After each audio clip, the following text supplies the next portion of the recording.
Assalamualaikum bang. Nasi lemak tu bang. Biasa Boleh, boleh. Biasa. Alright. Okey. Ni kuah apa bang? Kuah pedas kan. Alright. Pedas. Yang ni kuah umar. Okey. Yang ni dacang. Alright. Yang ni kuah rus. Manis pedas. Okey. Okey lagi. Bagi ayam goreng berempah tu. Yang ni bawang goreng. Bawang goreng boleh bang? Bubur. Okey. Ayam rempah ha. Betul. Lagi paha dadah. Paha lah. Paha. Okey. Potong. Okey, potong. Okey. Yang ni ayam masak. Ayam rempah. Alright. Udang lah. Okey, udang betul. Itu pun sotong lah. Sotong. Sotong. Okey.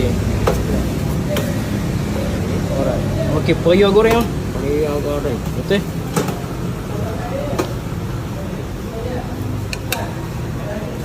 Okey.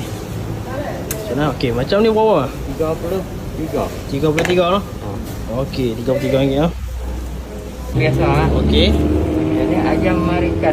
Okey, ayam makan lah. Ya, atas.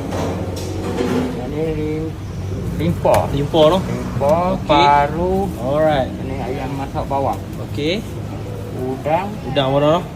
kambing, Okey. daging goreng, daging rus. Daging ros. Ya. Ini sotong sambal tu. Ya, yang ni periuk. Okey. Okey, yang ni sayur putih kan. Okey. Acar. Nasi bajak tu. Okey, biasa. Oh, okey, bisa. Okey. Kuah dulu ha. Betul. Okey, risau dulu, kuah campur dulu. Okey. Okey. Alright. Okey. Telur putih. Si bajak ada apa tu? Telur buih. Okey, telur habis. Okey, sayur ha. Okey. Dengan sayur tu. Sayur bobek. Okey, boleh. Okey. Bawang goreng. Oh, ada bawang goreng ya? Ya. Okey. Okey, macam ni bro. Macam ni RM5.8.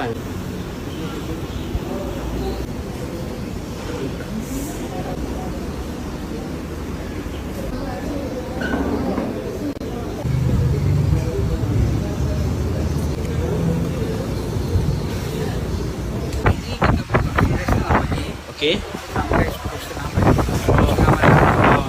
Location kedai ni kat mana?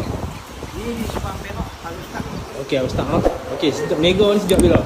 Sejak 1958. Okey, term ni dah masuk berapa tahun? Tahun ni 66. Okey, sejak 1958 tu.